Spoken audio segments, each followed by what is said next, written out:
இப்பொழுதும் நாம் கர்த்தருடைய வார்த்தைகளை நாம் தியானிக்க போகிறோம். இன்றைக்கும் வேத வசனத்தை நாம் தியானிக்க போகிறோம். நம்ம கடந்த சில வாரங்களாக என்ன தியானித்து கொண்டு வருகிறோம் அப்படின்னா, தவறாக புரிந்து கொள்ளப்பட்ட வேத வசனம். அது எந்த விதத்திலே தவறாக புரிந்து கொள்ளப்பட்டிருக்கிறது, அந்த வசனத்தினுடைய உண்மையான அர்த்தம் என்ன, கருத்து என்ன என்பதை நாம் தியானித்து கொண்டு வருகிறோம். இன்றைக்கும் அப்படியாக ஒரு வசனத்தை நாம் தியானிக்க போகிறோம். 1 கொரிந்தியர் 3வது அதிகாரம் 16, 17 வசனங்களை நாம் வாசிக்கலாம். 1 கொரிந்தியர் 3, 16, 17.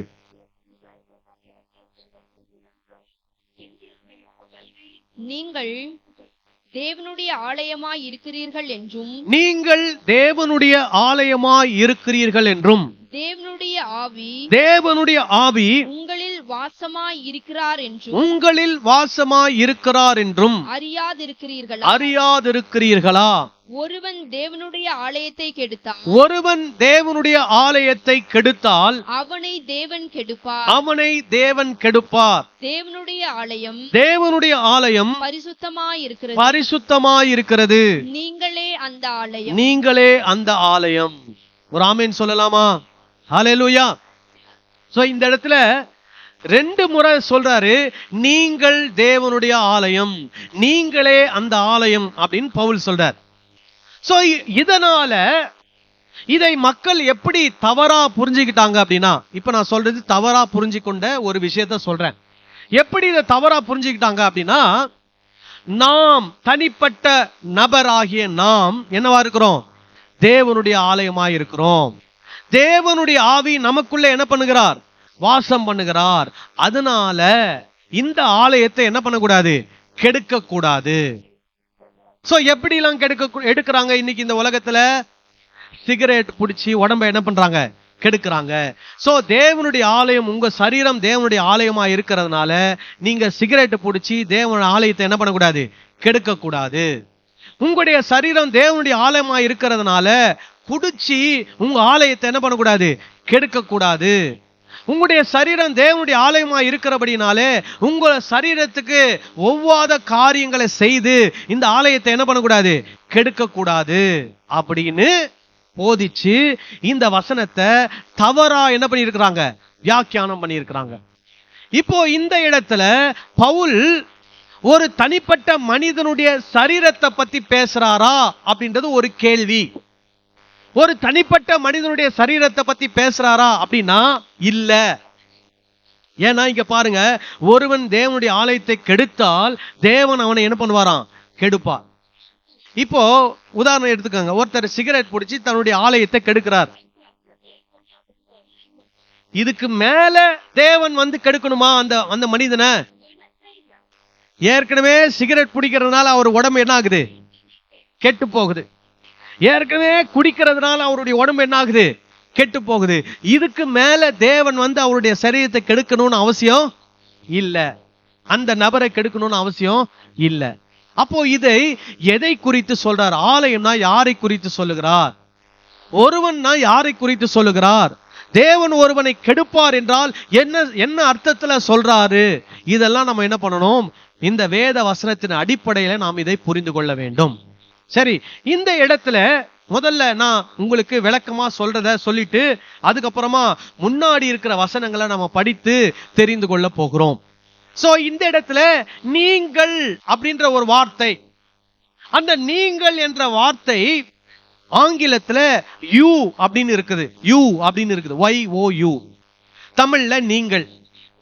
ஆனா கிரேக்க மொழியில அந்த வார்த்தை எப்படி இருக்குது அப்படின்னா, பன்மையிலே சொல்லப்பட்டிருக்கிறது, ஒருமையிலே சொல்லப்படவில்லை.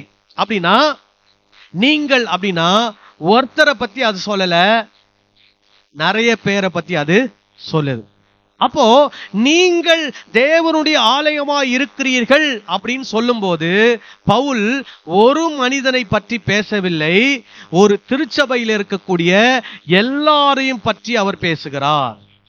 ஹல்லேலூயா. இப்போ இந்த வசனத்தை யாருக்கு எழுதுறாரு? கொரிந்து பட்டணத்தில் இருக்கக்கூடிய திருச்சபை மக்களுக்கு எழுதுறார். கொரிந்து பட்டணத்தில் இருந்த திருச்சபை எப்படி இருந்தது அப்படின்னா, இந்த மாதிரி ஒரே ஹால்ல 50 பேரு, 100 பேரு, 200 பேரு, 1000 பேரு, 30,000 பேர்லாம் என்ன பண்ணல, கூடவில்லை. ஒவ்வொரு வீடுகளிலும் மக்கள் என்ன பண்ணினார்கள், கூடினார்கள். ஒரு 15 பேர், 20 பேர், 25 பேர் ஒரு வீட்லயும் என்ன பண்றாங்க, கூடுறாங்க. ஒவ்வொரு வீட்டிலையும் அந்த திருச்சபை நடத்துவதற்கு ஒரு அதிகாரி இருந்தார். அந்த திருச்சபை இன்சார்ஜ், அவர் தான் அந்த திருச்சபை என்ன பண்ணுவாரு, வழி நடத்துவார். அப்போ அப்படிதான் திருச்சபை என்ன பண்றது, நடைபெற்றது. இப்ப பவுல் என்ன பண்றாரு, கடிதம் எழுதுறார். கடிதம் எழுதும் போது நீங்கள் தேவனுடைய ஆலயமா இருக்கிறீர்கள் என்றும் அப்படின்னு சொல்றார். அப்ப யாரை பார்த்து சொல்றார்னா, ஒவ்வொரு திருச்சபையில கூடுகிற அந்த ஒவ்வொரு வீடுகளிலே கூடுகிற 10 பேரு, 15 பேரு, 20 பேர், 25 பேரை எல்லாரையும் பார்த்து சொல்றாரு, நீங்க ஒவ்வொரு வீட்லயும் கூடுறீங்க இல்லையா, நீங்க எல்லாரும் தேவனுடைய ஆலயமா இருக்கிறீங்க அப்படின்னு சொல்றார். நான் சொல்றது விளங்குதா? இப்போ இந்த காலத்துல நம்ம சொல்லணும்னா, நம்ம வீடுகளிலே என்ன பண்றோம், வார நாட்கள்ல கூடுறோம்.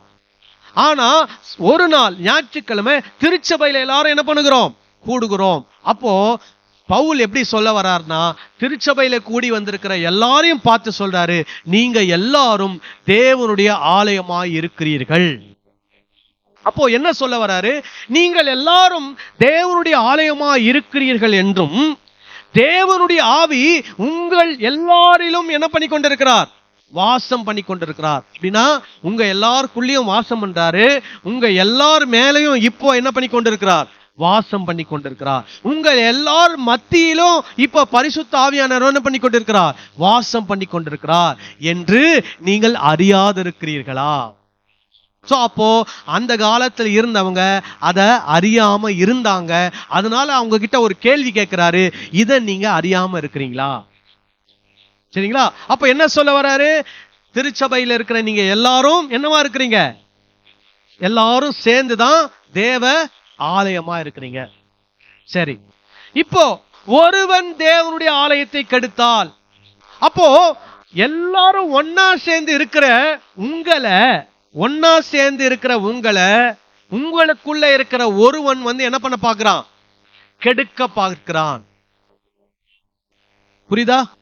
சோ நீங்க எல்லாம் ஒன்னா இருக்கிறீங்க, ஒன்னா இருக்கிற உங்களுக்குள்ள இருக்கிற ஒருத்தர் உங்களை என்ன பண்றாரு, கெடுக்க நினைக்கிறார். சரி, என்ன சொல்லி கெடுத்தார்ன்றதையும் நாம் பார்ப்போம்.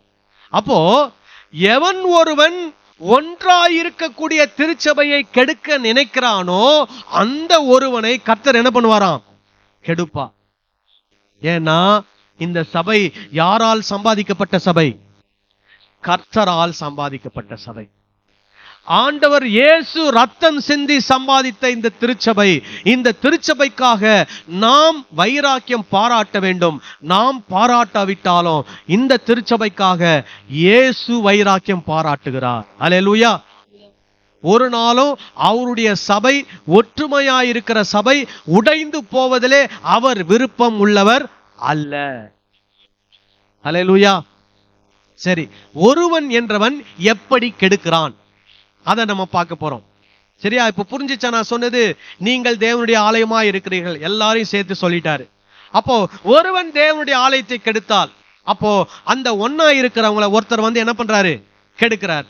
அப்போ அந்த ஒருவனை தான் யார் கெடுப்பா, தேவன் கெடுப்பார். ஏன்னா அவன் திருச்சபை என்ன பண்ணி கொண்டிருக்கிறான், கெடுத்து கொண்டிருக்கிறான். தேவ சித்தத்துக்கு விரோதமான காரியத்தை என்ன பண்ணி கொண்டிருக்கிறான், செய்து கொண்டிருக்கிறான். அதனால்தான் சொல்றாரு, நீங்கள் தேவனுடைய ஆலயம் பரிசுத்தமாய் இருக்கிறது, நீங்களே அந்த ஆலயம். அப்போ ஆலயத்தை கெடுப்பது நன்மையா தீமையா? தீமையானது. அப்ப ஆண்டவர் சொல்றாரு, சபை என்பது பரிசுத்தமானது, அது எப்பொழுதும் நன்மை செய்ய வேண்டியது. ஆனால் நன்மை செய்ய வேண்டிய சபை, அந்த சபைக்குள்ள இருக்கிற ஒருவர் அந்த நன்மை செய்ய வேண்டிய சபையாக இருக்கிறதை தீமை செய்து என்ன பண்ணக்கூடாது, கெடுத்து விடக்கூடாது, கெடுத்து போடக்கூடாது. சரி, என்ன அந்த ஒரு நபர் யார், அந்த நபர் என்ன செய்தார்?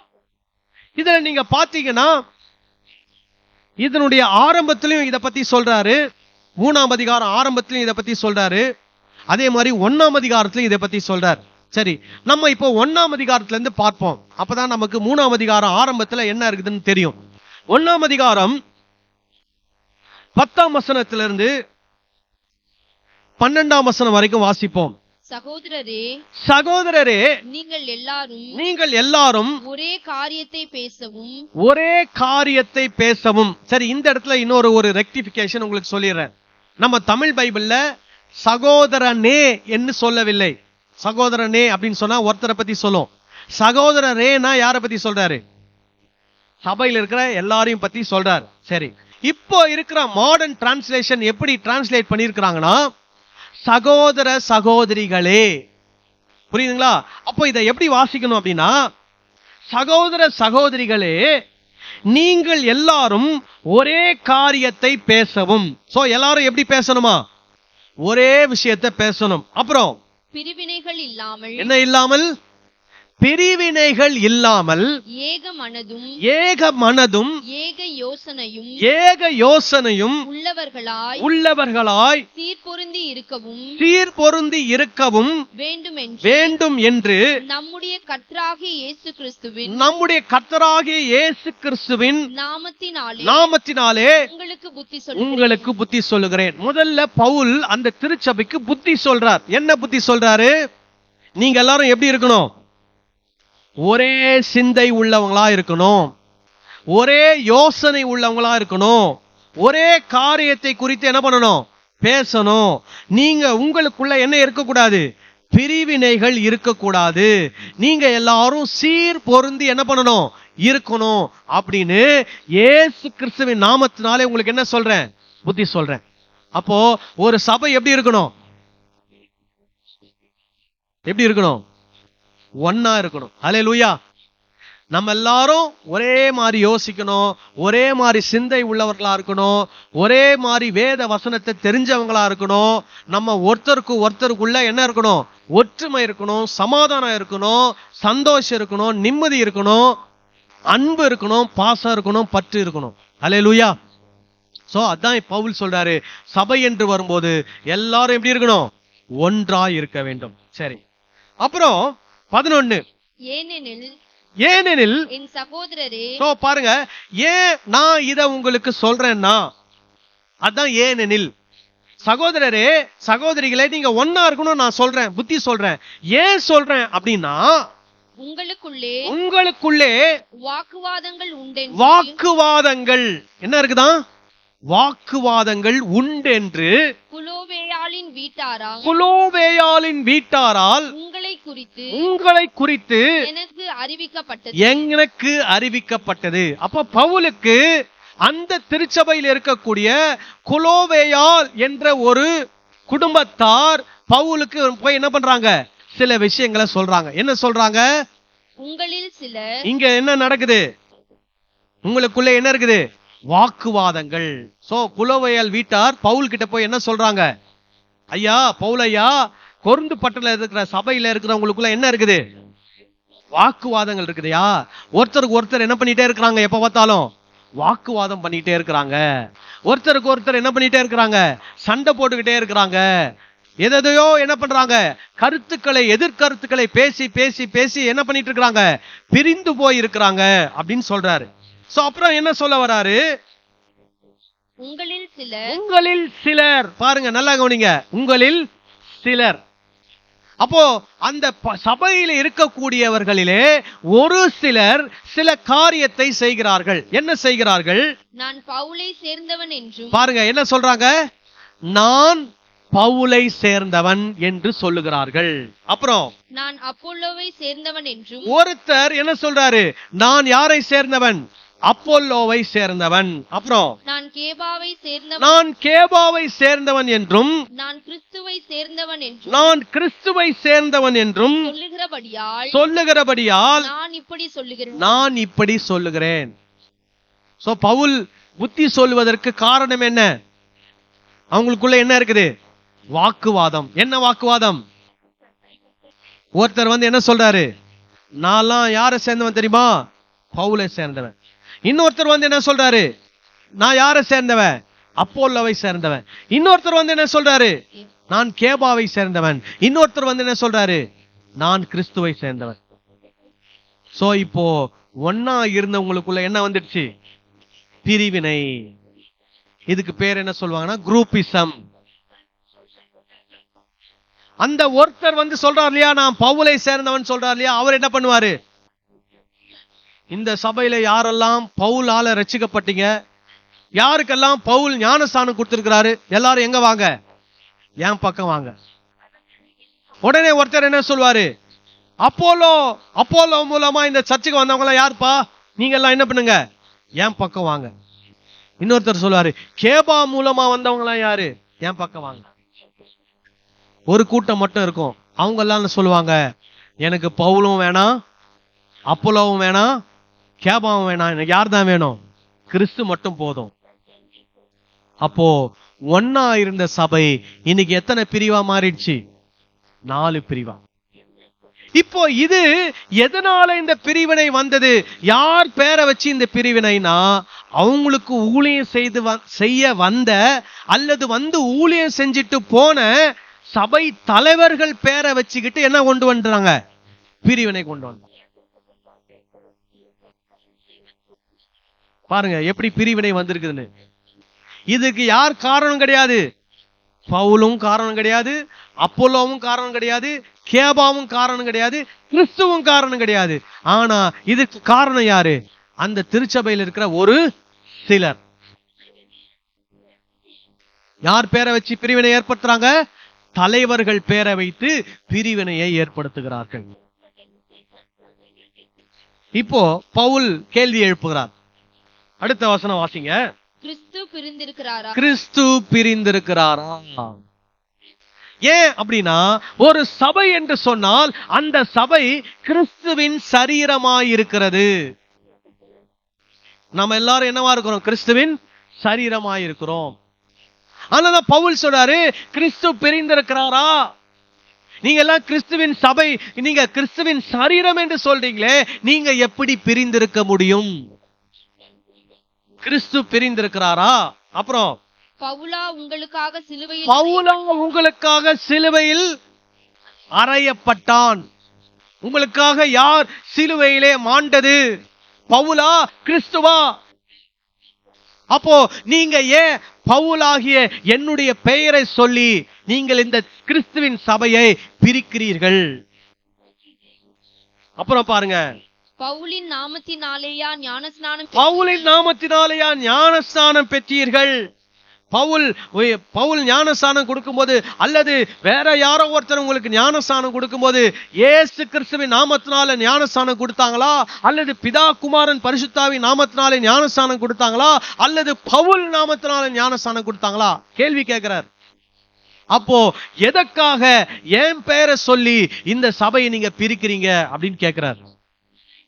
அப்புறம் என் நாமத்தினாலே ஞானஸ்நானம் கொடுத்தேன் என்று ஒருவனும் சொல்லாதபடிக்கு நான் கிறிஸ்துவுக்கும் காயுவுக்குமே அன்றி உங்களில் வேறொருவனுக்கும் ஞானஸ்நானம் கொடுக்கவில்லை. இதற்காக தேவனை ஸ்தோத்தரிக்கிறேன். தேவானுடைய வீட்டாருக்கும் நான் ஞானஸ்நானம் கொடுத்ததுண்டு. இதுவும் அல்லாமல் இன்னும் யாருக்காவது நான் ஞானஸ்நானம் கொடுத்தேனோ இல்லையோ அறியே. ஞானஸ்நானத்தை கொடுக்கும்படி கிறிஸ்து என்னை அனுப்பவில்லை, சுவிசேஷத்தை பிரசங்கிக்கவே அனுப்பினார். கிறிஸ்துவின் சிலுவை வீணாய் போகாதபடிக்கு சாதுரிய ஞானம் இல்லாமல் பிரசங்கிக்கவே அனுப்பினார். அப்ப பவுல் என்ன சொல்ல வராரு, என்னுடைய வேலை ஞானஸ்தானம் கொடுக்கிற வேலை இல்ல. அப்படியே ஒருவேளை நான் ஞானஸ்தானம் கொடுத்திருந்தா கூட 2 பேருக்கு கொடுத்தேன், அப்புறம் ஒரு குடும்பத்தாருக்கு கொடுத்தேன். அது தவிர்த்து வேற யாருக்கும் நான் என்ன கொடுக்கல, ஞானஸ்தானம் கொடுக்கல. ஆனா நீங்க எல்லாரும் யார் பேரை வச்சு பிரிவினை ஏற்படுத்துறீங்க, பவுலாகிய என்னுடைய பெயரை வைத்து திருச்சபையிலே பிரிவினையை ஏற்படுத்தி கொள்ளுகிறீர்கள். இது நல்லது அல்ல அப்படின்னு அவங்களுக்கு என்ன சொல்றாரு, புத்தி சொல்லுகிறார். அப்போ பவுல் ஒரு சபை தலைவராயிருக்கிற பவுல் ஒரு சுவிசேஷத்தை பிரசங்கிக்கிற பிரசங்கியாராய் இருக்கிறார். அவரை பத்தி சொல்றாரு, நான் ஒரு பிரசங்கி தான்ப்பா, சுவிசேஷத்தை அறிவிக்க வந்த ஒரு பிரசங்கி தான். ஆனா என் பேரை வச்சு நீங்க என்ன பண்ணாதீங்க, சபையில பிரிவினை என்ன பண்ணாதீங்க, ஏற்படுத்தாதீங்க அப்படின்னு சொல்றார். இப்ப புரியுதா உங்களுக்கு அங்க என்ன பிரச்சனை நடந்தது, என்ன ப்ராப்ளம்? இப்போ நம்ம எங்க வரப்போறோம், 3வது அதிகாரத்துக்கு வரப்போறோம். சோ இங்க பவுல் கேள்வி கேட்டுட்டாரு, கிறிஸ்து பிரிந்திருக்கிறாரா, ஏன் நாமத்தினால நீங்க ஞானஸ்தானம் பெற்றீங்களா? இல்ல நானா உங்களுக்கு சிலுவையில அறையப்பட்டேன், என் பேரை வச்சு ஏன் நீங்க சபையில பிரிவினை ஏற்படுத்துறீங்க அப்படின்னு கேள்வி எல்லாம் எழுப்பிட்டு இப்போ அதுக்கு இடையில நிறைய விஷயங்களை பேசுறாரு. ஆனா அதுக்கும் மற்ற விஷயங்களுக்கும் 3வது அதிகாரத்துல இருக்கிறதுக்கும் என்ன இல்ல, சம்பந்தம் இல்ல. இப்ப நம்ம வாசித்ததுக்கும் 3ஆம் அதிகாரத்துல இருக்குதான் என்ன இருக்குது, சம்பந்தம் இருக்குது. சரியா? அப்போ முதல்லயே இந்த விஷயத்தை ஆரம்பிச்சவரு பாதியில நிறுத்திட்டு மறுபடியும் 3ஆம் அதிகாரத்துல இதை என்ன பண்றாரு, தொடர்றார். இப்ப 3ஆம் அதிகாரம் முதல் வசனத்திலிருந்து 4வது வசனம் வரைக்கும் வாசிப்போம். மேலும் சகோதரரே, நான் உங்களை ஆவிக்குரியவர்கள் என்று எண்ணி உங்களுடனே பேசக்கூடாமல் மாம்சத்துக்குரியவர்கள் என்றும் கிறிஸ்துவுக்குள் குழந்தைகள் என்றும் எண்ணி பேச வேண்டியதாயிற்று. நீங்கள் பலன் இல்லாதவர்கள் ஆனதால் உங்களுக்கு போஜனம் கொடாமல் பாலை குடிக்க கொடுத்தேன். இன்னமும் நீங்கள் மாம்சத்துக்குரியவர்களாய் இருக்கிறபடியால் இப்பொழுது உங்களுக்கு பலன் இல்லை. சரி, இப்போ என்ன சொல்றாரு, நான் உங்ககிட்ட எப்படி இப்போ நான் பேசுறேன் அப்படின்னா, ஒரு மாம்சத்துக்குரியவர்களை போல பேசுகிறேன். மாம்சத்துக்குரியவர்கள்னா உலகத்துக்குரியவர்களை போல உங்ககிட்ட நான் என்ன பண்றேன், பேசுறேன். ஏன்னா உங்களுடைய எண்ணங்கள்லாம் எப்படி இருக்குது, உலகத்துக்குரிய எண்ணமாக இருக்கிறது. ஏன்னு கேட்டீங்கன்னா உலகத்துல தான் என்ன பண்ணுவாங்கன்னா பிரிவினை ஏற்படுத்துவாங்க. அதாவது டிவைட் அண்ட் ரூல் அப்படின்னு சொல்லுவாங்க. அதாவது ஒரு 4 பேர் இருக்கிறாங்கன்னா அந்த 4 பேரையும் அந்த 4 பேருக்கும் ஒருத்தர் அதிகாரியா இருக்கணும்னு நினைச்சார்னா அந்த 4 பேரையும் என்ன எப்பவுமே என்ன விட மாட்டாரு, ஒன்னு சேர விட மாட்டார். அப்போ அவங்க 4 பேரையும் எப்பவுமே பிரிச்சு வச்சிருந்தாதான் இந்த நபர் அந்த 4 பேரை என்ன பண்ண முடியும், அதிகாரப்படுத்தி அவர் வாழ முடியும். அதுதான் இன்னைக்கு இந்த அரசியலையும் என்ன பண்ணுகிறது, அப்படிதான் நடந்து கொண்டு இருக்கிறது. எல்லாரையும் பிரிச்சு வச்சுட்டு ஒருத்தர் என்ன பண்ணிட்டு இருப்பாரு, அவங்க எல்லாரையும் ஆளுகை செஞ்சிட்டு இருப்பாரு. ஆனா பிரிஞ்சு இருக்கிற எல்லாருக்கும் என்ன தெரியாது, நம்ம எல்லாம் ஒன்னா சேர்ந்துட்டா இவங்க எல்லாம் நம்மள என்ன பண்ண முடியாது, ஆளுகை செய்ய முடியாதுன்றது யாருக்கு தெரியாது, அந்த பிரிந்து இருக்கிறவங்களுக்கு தெரியாது. சோ இது ஒரு சூழ்ச்சி. அது போலதான் இன்றைக்கு அங்க 1 கொரிந்தியர்ல கொரிந்து பட்டணத்துல சூழ்ச்சி நடைபெறுகிறது. என்ன சூழ்ச்சி, எல்லாரும் என்ன பண்றாங்க, பிரிக்கிறார்கள், பிரித்து ஆளுகை செய்ய பார்க்கிறார்கள். அப்போ பவுல் என்ன சொல்ல வராரு, நீங்கள் வேத வசனத்தின்படி நடக்கிறவர்கள் அல்ல, உலக பிரகாரமாக நடக்கிறவர்கள். ஆகவே உங்களை நான் என்ன சொல்றேன்னா மாம்சத்துக்குரியவர்கள் என்று நான் சொல்லுகிறேன். 2வது சொல்றாரு, நீங்க கிறிஸ்துவுக்குள் குழந்தைகளாகவே இருக்கிறீங்க. அதனால உங்களுக்கு திட ஆகாரத்தை கொடுக்காமல் இன்னும் நான் என்னதான் கொடுத்துட்டு இருக்கிறேன், பாலை தான் குடிக்க கொடுத்துட்டு இருக்கிறேன். அப்போ என்ன சொல்ல வராரு, நீங்க கிறிஸ்துவுக்குள்ள பிறந்துட்டீங்க, ஆனா இன்னும் வளர்ந்து கொண்டு வரவில்லை, இன்னும் என்னவாதான் இருக்கிறீங்க, குழந்தைகளாகவே தான் இருக்கிறீங்க. அதனாலதான் உங்களுக்குள்ள என்ன இருக்கிறது, பிரிவினைகள் இருக்கிறது. 3வது சொல்றாரு, நீங்க பலனற்றவர்களா இருக்கிறீங்க, அதனால உங்களுக்குள்ள என்ன இருக்குது, பிரிவினைகள் இருக்கிறது. சரி, அப்புறம் என்ன சொல்ல வராரு, பொறாமையும் வாக்குவாதங்களும் பேதங்களும் உங்களுக்குள்ள என்ன பண்ணுகிறது, இருக்கிறபடியால் நீங்கள் மாம்சத்துக்குரியவர்களாயிருந்து மனுஷ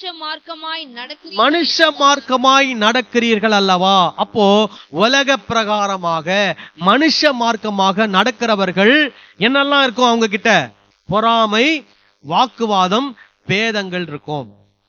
அப்போ நம்முடைய வாழ்க்கையிலும் பொறாமை, சபைக்குள்ள பொறாமை, சபைக்குள்ள பேதங்கள், சபைக்குள்ள வாக்குவாதங்கள் இருக்குமானால் நாம் வேத வசனத்தின்படி நடக்கிறவர்கள் அல்ல, மாம்சத்தின்படி நடக்கிறவர்கள், உலக பிரகாரமாய் நடக்கிறவர்கள் என்று அர்த்தம். புரியுதுங்களா நான் சொல்றது? அப்போ இத அந்த சபைக்கு சொல்றார். சோ நீங்க எல்லாம் எப்படி இருக்கிறீங்க, மாம்சமா நடக்கிறீங்க, குழந்தைகளை போல இருக்கிறீங்க, பலனற்று இருக்கிறீங்க. ஏன்னா உங்களுக்குள்ள என்ன இருக்குது, பொறாமை இருக்கிறது, வாக்குவாதம் இருக்கிறது, பேதங்கள் இருக்கிறது. 5-9 பவுல் யார், கேள்வி. யார்ப்பா பவுல்?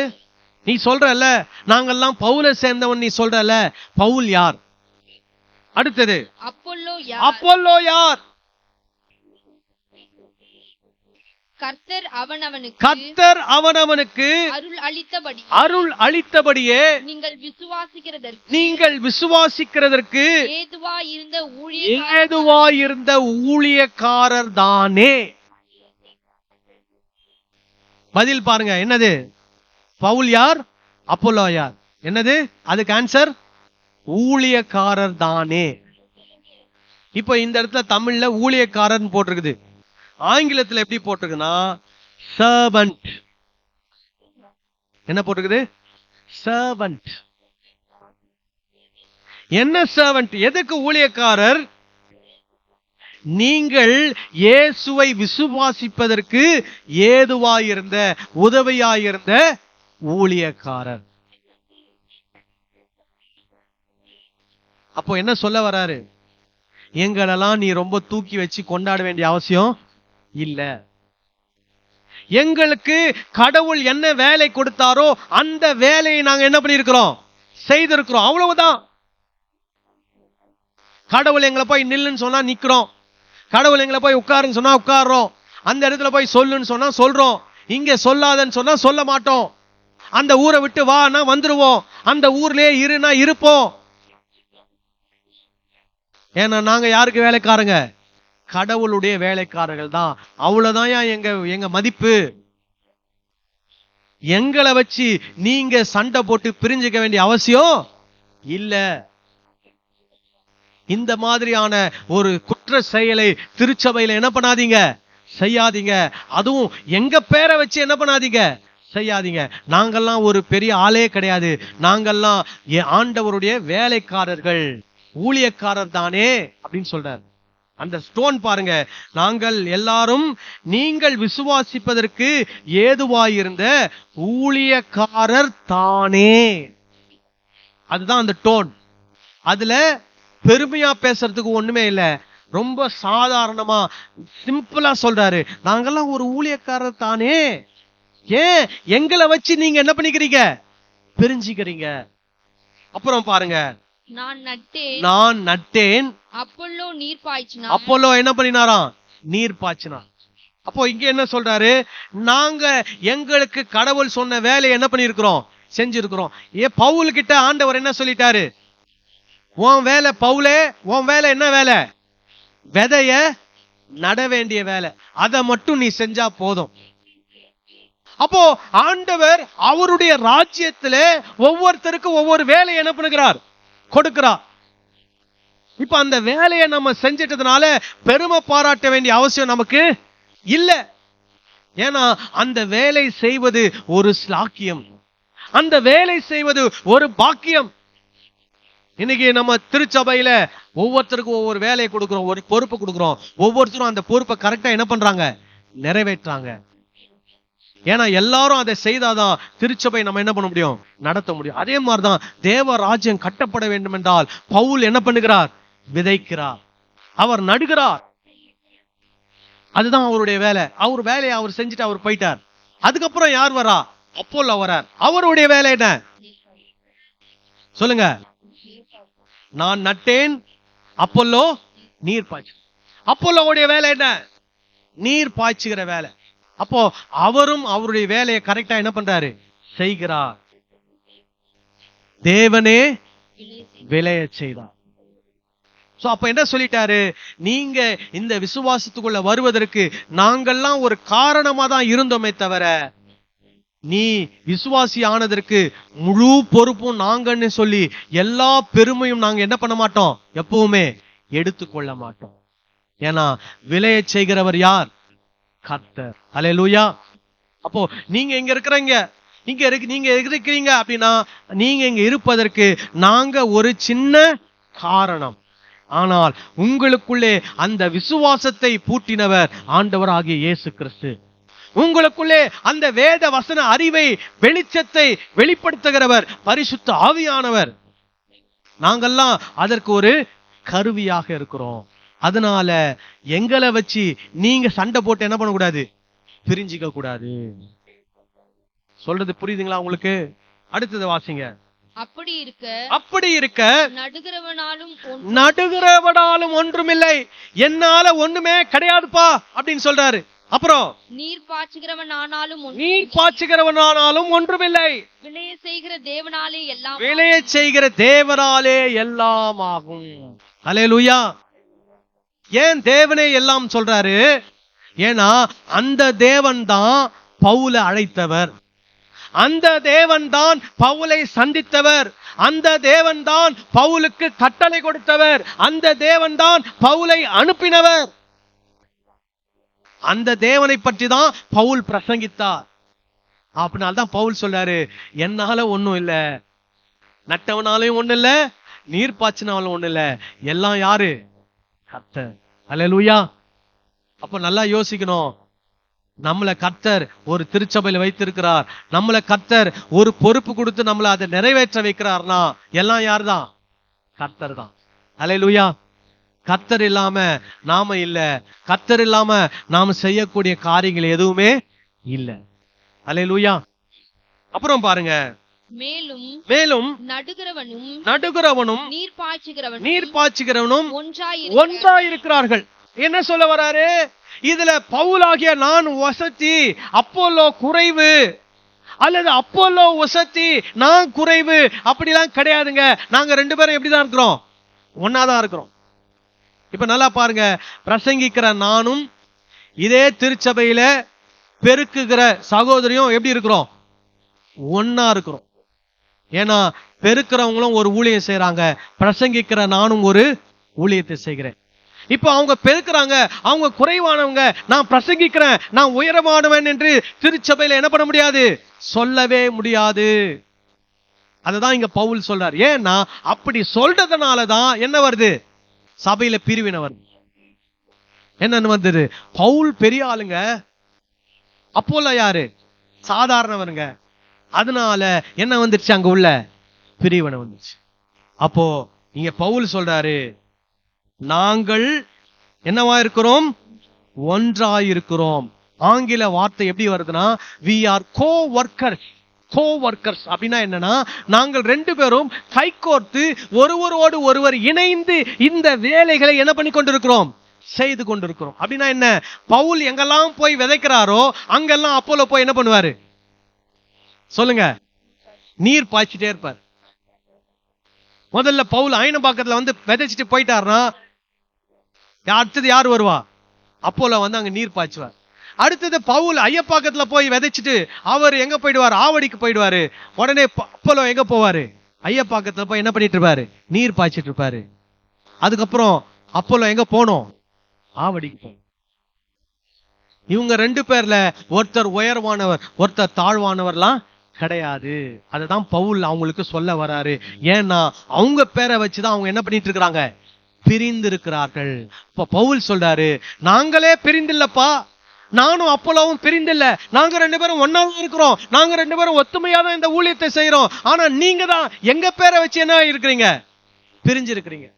அதனால நாங்க ஒன்றா இருக்கிறது போல நீங்களும் எப்படி இருங்க? ஒன்றாயிருங்க. நான் உங்களுக்கு சொல்றேன். அப்புறம் அவனவன் தன் தன் வேலைக்கு தக்கதாய் கூலியை பெறுவான். சோ என் வேலைக்கு ஆண்டவர் எனக்கு என்ன கொடுப்பார்? கூலி கொடுப்பார்.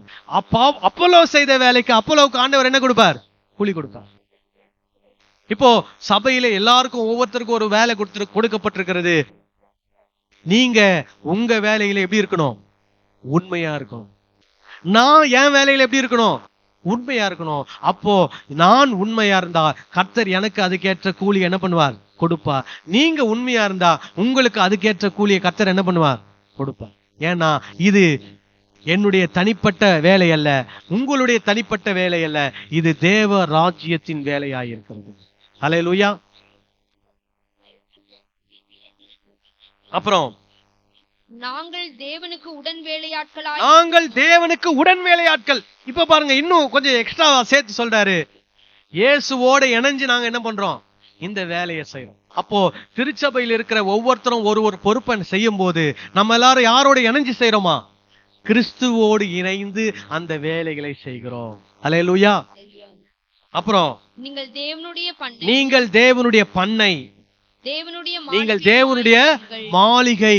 தேவனுடைய பண்ணை அப்படின்னா அவர் என்ன சொல்ல வர்றார்னா, தேவனுடைய தோட்டம். நீங்க தேவனுடைய மாளிகை, கட்டடம். தோட்டத்துல உங்களை ஆண்டவர் என்ன பண்ணியிருக்கிறாராம்? ஒரு மாளிகையாக கட்டி கொண்டு வருகிறார். அப்புறம் இப்போ என்ன சொல்லிட்டார்? பவுல் ஒரு வேலைக்காரன் என்று தன்னை குறித்து சொல்லியிருக்கிறார். மூன்றாவதாக பவுல் தன்னை ஒரு கட்டிட வேலையாளாக சொல்லுகிறார். பாருங்க, 10 இருந்து 15 வரைக்கும், 10 இருந்து 15 வசனம் வரைக்கும். எனக்கு அளிக்கப்பட்ட தேவ கிருபையின் படி புத்தியுள்ள சிற்பாசாரியை போல, அப்படின்னா பில்டர். இப்போ அவர் யாராம்? பவுல் பில்டர். முதல்ல சொன்னாரு நான் சுவிசேஷத்தை பிரசங்கிக்கிறவன்னாரு. ரெண்டாவது சொன்னாரு நான் நடுற வேலை செய்யறேன், இயேசு ஆண்டவருடைய வேலைக்காரன் சொன்னாரு. மூணாவது சொல்றாரு நான் கட்டிட வேலை செய்யறேன், நான் ஒரு சிற்பாசாரி. என்ன சொல்றாரு? சிற்பாசாரி போல அஸ்திபாரம் போட்டேன். முதல்ல என்ன போட்டுட்டாரு? அஸ்திபாரம். அப்புறம் வேறொருவன் அதின் மேல் கட்டுகிறான். வேற ஒருத்தர் அது மேல என்ன பண்றாராம்? கட்டுறார். சில நேரத்துல நானே அஸ்திபாரம் போட்டு நானே கட்டுறேன், சில நேரத்துல நான் அஸ்திபாரம் போடுறேன், மத்தவங்க என்ன பண்றாங்க? கட்டுறாங்க. அப்புறம் அவனவன் தான் அதின் மேல் இன்ன விதமாய் கட்டுகிறான் என்று பார்க்க கட்டுறவங்க எப்படி கட்டுறாங்கன்னு அவங்க என்ன பண்ணணுமா? கவனிக்கணுமா? அப்புறம் போடப்பட்டிருக்கிற அஸ்திபாரம் ஆகிய இயேசு கிறிஸ்துவை அல்லாமல் வேறே அஸ்திபாரத்தை போட ஒருவனாலும் கூடாது. அப்போ எல்லா கட்டடத்துக்கும் யார் தான் அஸ்திபாரம்? இயேசுதான் அஸ்திபாரம். எல்லா திருச்சபைக்கும் யார் தான் அஸ்திபாரம்? இயேசுதான் அஸ்திபாரம். ஆனா அதுக்கப்புறமா அந்த ஜனங்களை அந்த ஊழியக்காரர் எப்படி கட்டுகிறார், அதுலதான் விஷயமே இருக்குது. இப்போ இங்க உட்கார்ந்து இருக்கிற எல்லாரும், எல்லா சர்ச்சில் இருக்கிறவங்கள நீங்க போய் பாருங்க. இயேசு விசுவாசிக்கிறீங்களா? இயேசு விசுவாசிக்கிறேன். சரி, அஸ்திபாரம் போட்டாச்சு. இப்போ அதுக்கு மேல என்ன பண்ணணும்?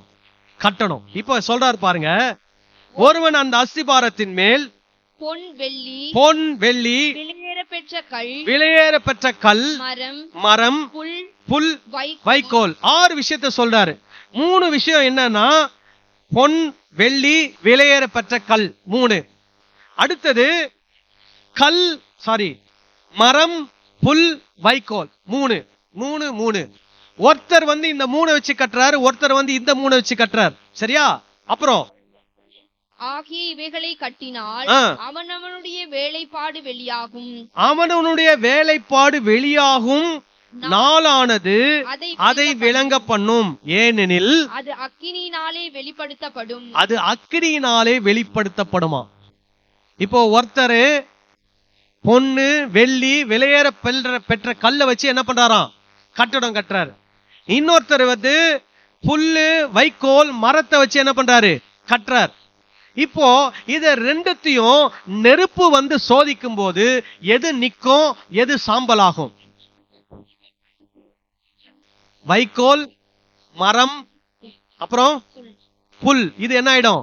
சாம்பல் ஆயிடும். எது நிக்கும்? பொன் வெள்ளி விலையேற பெற்ற கல் என்ன பண்ணும்? நிக்கும். அப்போ இவர் சொல்றாரு அக்கினியானது 18 வாசிங்க. அவனவனுடைய வேலைப்பாடு வெளியாகும் நாளானது அதை விளங்க பண்ணும். ஏனெனில் அது அக்கினியினாலே வெளிப்படுத்தப்படும். அவனவனுடைய வேலைப்பாடு எத்தன்மையுள்ளதென்று அக்கினியானது பரிசோதிக்கும். அதன் மேல் ஒருவன் கட்டினது நிலைத்தால். எதை வச்சு கட்டினா நிலைக்கும்?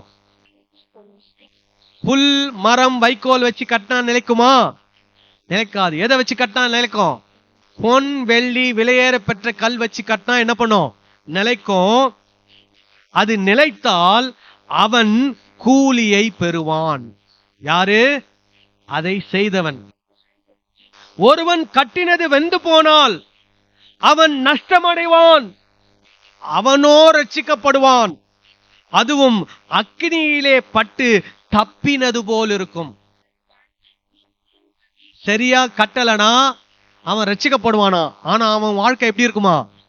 அக்கினியில மாட்டி தப்பிச்சவன் மாதிரி இருப்பானா. இது எதுக்காக சொல்றாரு? இவங்கெல்லாம் தலைவர்களை வச்சு பெருமை பாராட்டுறாங்க இல்லையா? அப்ப அது சொல்றாரு, இப்போ உங்களுக்கு தெரியாது யாரு உங்களை ஒழுங்கா கட்டி இருக்கிறாங்க, ஒழுங்கா கட்டலன்னு உங்களுக்கு தெரியாது. ஆனா அதுக்குள்ளவே நீங்க என்ன பண்ணிக்கிறீங்க? ஒருத்தர் சண்டை போட்டு என்ன பண்ணிக்கிறீங்க? பிரிஞ்சுக்கிறீங்க. ஆனா ஒருத்தர் எப்படி உங்க மேல கட்டுறாரு, கட்டடம் கட்டப்பட்டிருக்கிறது, அக்கினி தான் என்ன பண்ணும், சோதிக்கும். அப்படின்னா என்ன, உங்களுக்கு வரக்கூடிய உபத்திரவம் நீங்கள் கிறிஸ்துவிலே நிலைத்திருக்கிறீர்களா இல்ல என்பதை அது என்ன பண்ணும், உங்களை சோதித்து பார்க்கும்.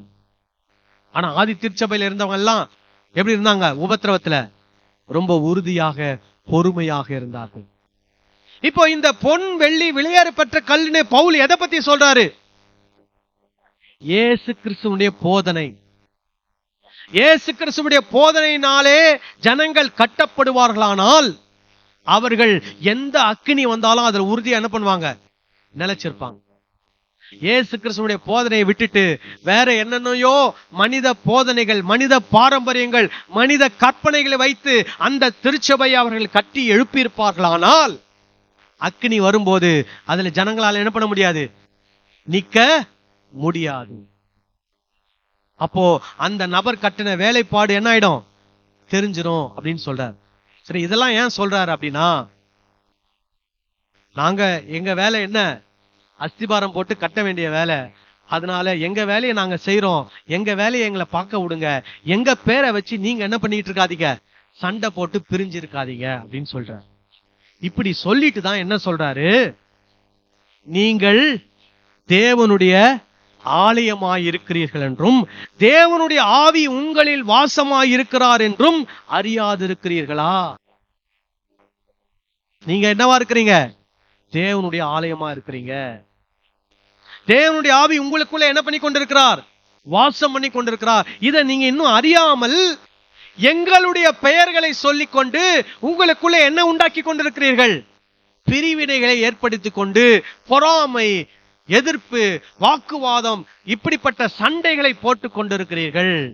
நீங்க இன்னும் உங்களை நீங்க யாருன்னே என்ன பண்ணாம இருக்கிறீங்க, அறியாம இருக்கிறீங்க. அப்புறம் சொல்றாரு, ஒருவன் தேவனுடைய ஆலயத்தை கெடுத்தார்.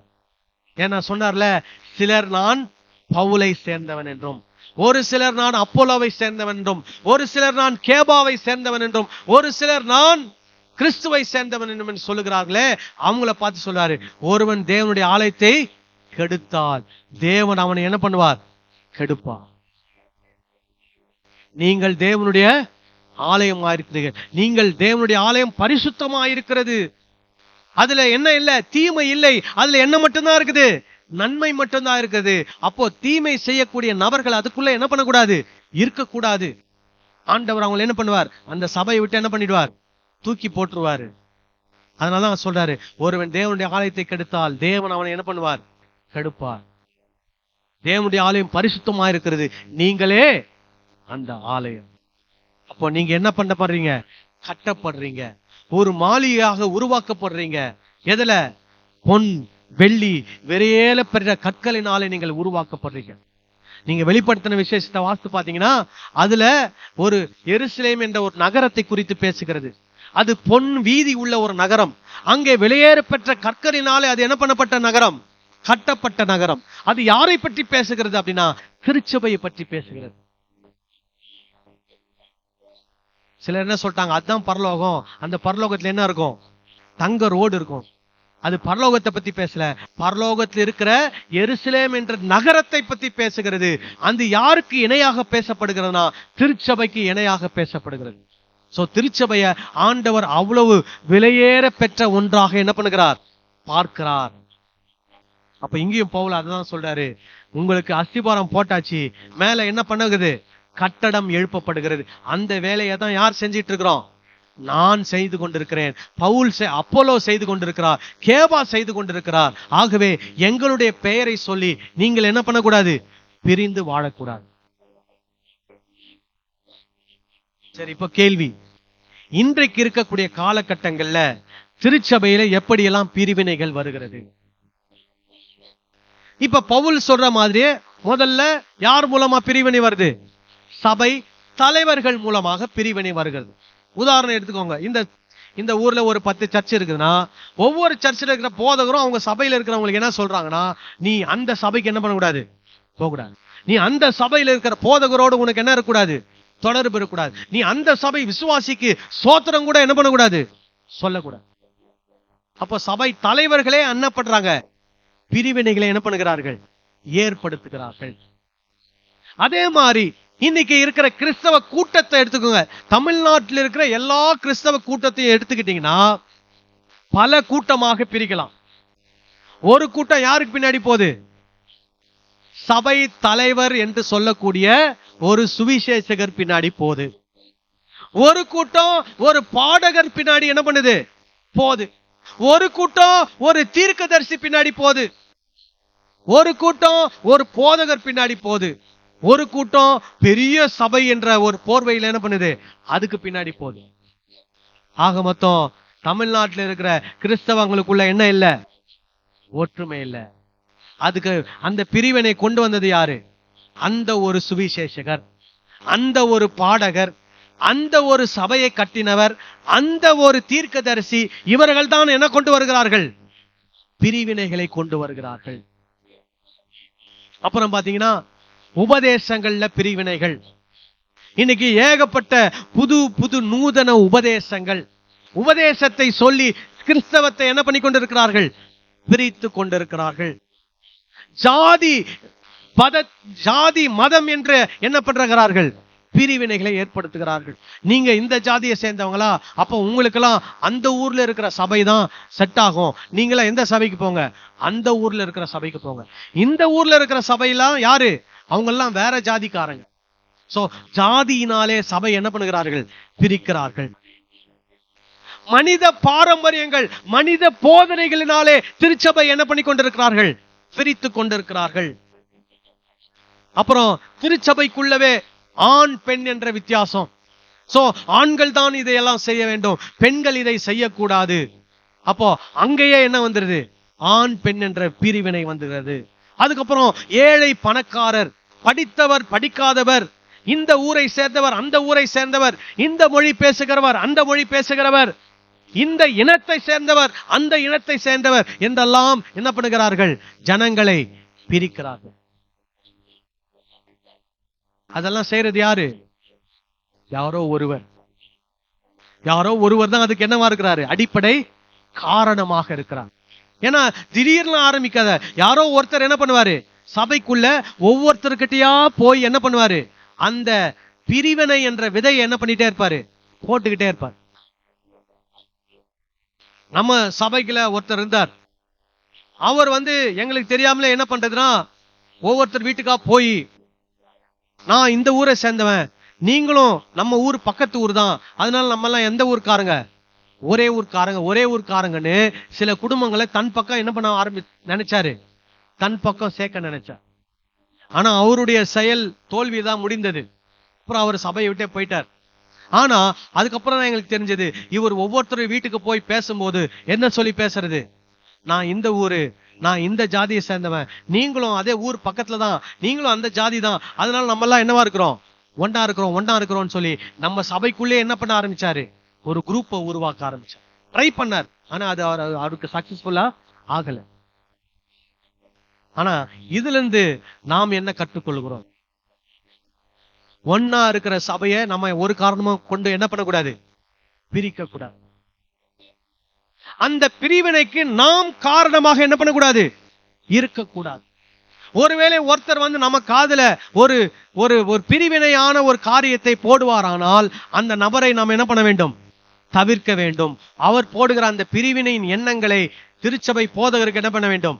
சொல்ல வேண்டும், தெரிவிக்க வேண்டும். இன்ன நபர் இன்னென்ன காரியங்களை சொல்லி திருச்சபையில் என்ன பண்ண பார்க்கிறார்? பிரிவினை ஏற்படுத்த பார்க்கிறார். சில எனக்கு தெரிஞ்ச ஒரு சபையில போதகர் ஒரு குரூப், போதகர் மனைவிக்கு ஒரு குரூப், உதவி போதகர்களுக்கு ஒரு குரூப், மூப்பர்களுக்கு ஒரு குரூப், இப்படின்னு ஒரு சபையில எத்தனை கூட்டம் இருந்தாங்க? 4 கூட்டம் தான். கடைசியில் அந்த சபை என்ன ஆயிடுச்சு? உடைந்து அந்த சபை போதகரே இறந்து போயிட்டாரு. அந்த சபை போதகர் உடைந்து போய்விட்டது. அந்த சபை இப்ப ஏதோ ஒரு ஒரு உயிரோடு குறை உரையோடு அது என்ன ஆயிட்டு இருக்குது? இயங்கி கொண்டிருக்கிறது. ஆனா அதுக்காக ஒரு காலத்துல பாடுபட்டவங்க, அந்த சபைக்காக வைராக்கியமா இருந்தவங்க, அந்த சபை ஊழியத்துல பங்கு பெற்றவங்க, அவங்க எல்லாம் ரொம்ப மனம் உடைந்த நிலையில அவங்க காணப்படுறாங்க. இன்னைக்கு அவங்க வேற வேற சபையில இணைந்து அவங்க சந்தோஷமா இருக்கிறாங்க. ஆனா அந்த சபை என்ன ஆகிவிட்டது? உடைந்து ஒன்றுமில்லாமல் போய்விட்டது. அதுக்கு காரணம் ஒருவர். அந்த ஒருவர் அந்த போதகராக இருக்கலாம், அந்த ஒருவர் அந்த போதகர் மனைவியாக இருக்கலாம், அந்த ஒருவர் அந்த சபையில் இருக்கிற ஒரு மூப்பராக இருக்கலாம், அந்த ஒருவர் அந்த சபையில் இருந்த ஒரு உதவி போதகராக இருந்திருக்கலாம். ஆனா ஆண்டவர் சொல்றாரு, ஒருவன் சபையை கெடுத்தால் தேவன் அவனை என்ன பண்ணுவார்? கெடுப்பார். அப்போ சபை என்றால் நம்ம நல்லா யோசிக்கணும், இது தேவனுடைய சரீரம், கிறிஸ்துவின் சரீரம், இது தேவர் ராஜ்யம், இது தனிப்பட்ட மனிதனுடைய ராஜ்யம் அல்ல. இன்னைக்கு நான் இங்க நின்று பிரசங்கம் பண்றேன், நான் இன்னைக்கு இங்க இல்லைன்னா அடுத்து என் மனைவி வந்து பிரசங்கம் பண்ணுவாங்க, இல்ல அடுத்து ஒருவேளை என் மகன் ஊழியத்துல வந்தார்னா அவர் வந்து பிரசங்கம் பண்ணுவார். அவர் ஊழியத்துக்கு வரலடா வேற யாரோ ஒருத்தர் வந்து இந்த இடத்துல நின்று என்ன பண்ணுவார்? பிரசங்கம் பண்ணுவார். ஆனா இது தேவ ராஜ்யம் என்ற எண்ணம் நமக்கு இருக்குமானால், நம்ம இங்க யார் நின்னாலும் நம்ம அதை பத்தி என்ன பண்ண மாட்டோம்? கவலைப்பட மாட்டோம். ஏன்னா இது யாருடைய சபை? தேவனுடைய சபை. நான் இந்த வேலையை செய்யலனா யாரோ ஒருத்தர் வந்து இந்த வேலையை என்ன பண்ணுவாங்க? செய்வாங்க. ஆனா ஊழியம் என்ன பண்ணும்? தொடர்ந்து நடக்கணும், நடக்கும். அல்லேலூயா. இன்னைக்கு நாம் நிறைய சபைகள் பார்த்திருக்கிறேன். போதகர் உயிரோடு இருக்கிற வரைக்கும் அந்த சபை நல்லா நடக்குது. போதகர் போன உடனே அந்த சபை என்ன ஆயிடுது? அப்படியே உடைஞ்சு போயிடுது, ஒண்ணுமில்லாம போயிடுது.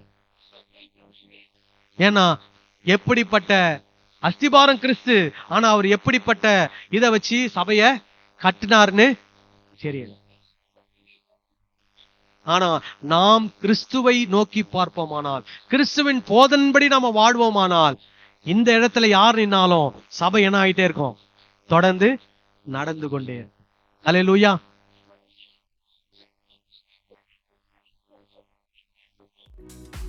சபையிலே பிரிவினை வந்தது. பிரிவினை ஏற்பட்ட நபருக்கு எச்சரிக்கை பவுல் சொல்றாரு, ஒருவன் சபையை கெடுத்தால் தேவன் அவன் என்ன பண்ணுவார்? ஏன் பிரிவினை வந்தது? எல்லா காரணமும் பவுல் என்ன பண்ணியிருக்கிறார்? சொல்லியிருக்கிறார். அதை இன்னைக்கு நாம் பார்த்தோம். நாம ஒரு தீர்மானம் எடுக்கிறோம். என்ன தீர்மானம்? என்னால இந்த சபையில் என்ன வராது? எக்காரணத்து கொண்டும் பிரிவினைகளை வராது. அதற்கு நான் காரணமாக என்ன பண்ண மாட்டேன்? இருக்க மாட்டேன். இந்த சபையிலே நான் எப்பொழுதும் எப்படி இருப்பேன்? ஒற்றுமையாக, ஏக சிந்தையாக, ஏக மனதோடு கூட நான் சமாதானத்தோடு சந்தோஷமாய் கிறிஸ்துவனுடைய போதனை பின்பற்றி நான் நடப்பேன். அதற்கு என்னை நான் என்ன பண்ணுகிறேன்? ஒப்பு கொடுக்கிறேன். நான் தீர்மானிப்போமானால் நாம் பொன் வெள்ளி விலையேற பெற்ற கற்களாகிய கிறிஸ்துவின் போதனையிலே என்ன பண்ணப்படுவோம்? கட்டப்பட்டு அவருடைய மாளிகையாக நாம் திகழ்வோம். அல்லேலூயா. எல்லாரும் எழுந்து நின்று நாம் கண்களை மூடி நாம் ஜெபம் செய்வோம்.